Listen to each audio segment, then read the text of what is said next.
Bienvenue sur Mémoire de territoire. Un instant de découverte de différents talents.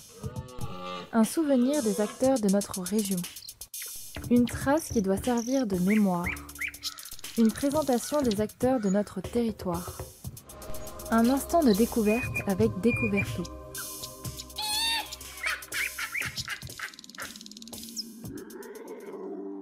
Bonjour Alexandra Gerbert, bienvenue sur Mémoire de territoire, le podcast de l'association Découverto.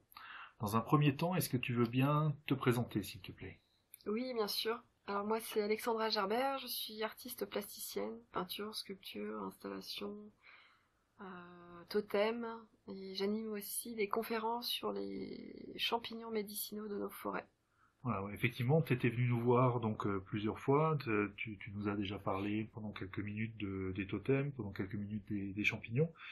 Et en fait, en surfant un peu sur ton site internet, on a remarqué qu'il y avait un onglet qui ramenait à une page Instagram où il y avait un recueil de poésie, quoi, hein. Donc ça a l'air d'être quelque chose d'important pour toi. On a noté aussi que tu as un roman qui vient de sortir qui s'appelle Faune, et tu nous disais que tu avais également participé à un concours aux éditions Diable Vauvert pour inscrire une nouvelle dans un recueil de nouvelles.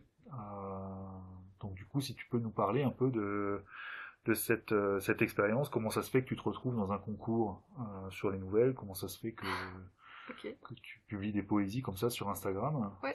ça vient d'où? Ça vient d'une passion pour l'écriture que j'ai depuis l'adolescence. J'ai toujours écrit, j'ai jamais arrêté vraiment d'écrire, mais j'avais jamais publié. J'avais jamais rendu mon travail d'écriture public, et j'ai eu envie il y a 2 ans et demi de commencer à raconter une histoire. Donc cette histoire est devenue un roman. J'avais pas du tout prévu qu'il prenne cette forme-là. Et en écrivant ce roman, ça m'a reconnecté avec la poésie que j'écrivais avant et que j'ai commencé à publier un petit peu sur Instagram. Et donc le processus du roman, il a duré à peu près 2 ans et demi. C'est arrivé dans un moment de ma vie où j'étais quand même, comment dire, en prise avec une certaine forme de perte d'une énergie vitale. Alors je sais pas si c'est le confinement ou je sais pas si c'est l'atmosphère ambiante de cette époque-là, mais j'ai eu envie d'écrire ça pour rallumer un feu. Je me suis reconnectée à celle que j'étais quand j'avais 17 ans et qui était une jeune fille en feu. Donc ce feu, j'avais envie de le retrouver et de le transmettre à travers ce roman. Il se trouve que du coup ça m'a redonné envie d'écrire la poésie et de participer à des concours de nouvelles.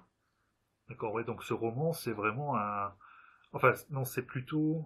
Qu'est-ce qui a été le déclencheur? C'est le roman ou c'est le recueil de nouvelles?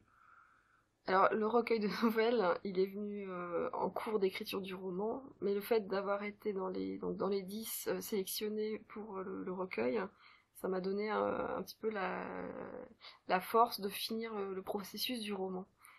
Parce que D'accord. c'est long, comment dire, je l'ai laissé reposer pendant presque un an avant de le reprendre, mais c'est comme si le fait d'avoir été sélectionné pour ce concours m'avait donné envie d'aller jusqu'au bout D'accord, donc ce de sont l'édition. des projets séparés, mais en Ouais, même temps qui se oui, percutent les uns c'est les ça. autres Ils communiquent, tout au long de ouais, la création, c'est quoi. ça, exactement, ouais. Ouais. D'accord. Et donc du coup, Faune, tu pourrais nous en parler un peu, peut-être pas faire un résumé, mais au moins nous donner quelques pistes. Ouais, oui, bah oui, c'était un. Alors donc le personnage, c'est Emma, elle a 17 ans, et ça se passe dans la forêt d'ici, hein, autour d'ici. Donc je me suis inspirée vraiment du décor de la forêt qui m'est très cher et qui m'est familière. Ça parle aussi de la famille, de la transformation, de choses qu'elle va mettre à jour dans son énergie comme ça, un peu fonceuse et qui se laisse guider, traverser. Il y a beaucoup de transformations, c'est un peu un conte initiatique. Euh, c'est aussi une histoire d'amour, c'est un peu un polar, ça mélange aussi un peu les genres. D'accord, ouais, ouais. Et pour les gens qui voudraient découvrir cet univers, qui voudraient acquérir ce roman, quelles sont les possibilités en fait de...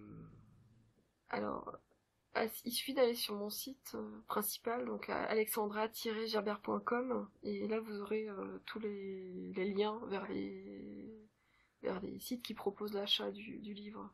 Aussi le lien vers la poésie, vers l'actualité. Ouais. C'est-à-dire c'est pas toi qui les vends directement sur ton site. Ah, aussi. Alors aussi, ouais. Il y a deux canaux en fait. Il y a sur Amazon, c'est possible, et là je viens d'avoir une impression que j'ai fait imprimer, donc je peux aussi le vendre sur mon site. Ouais.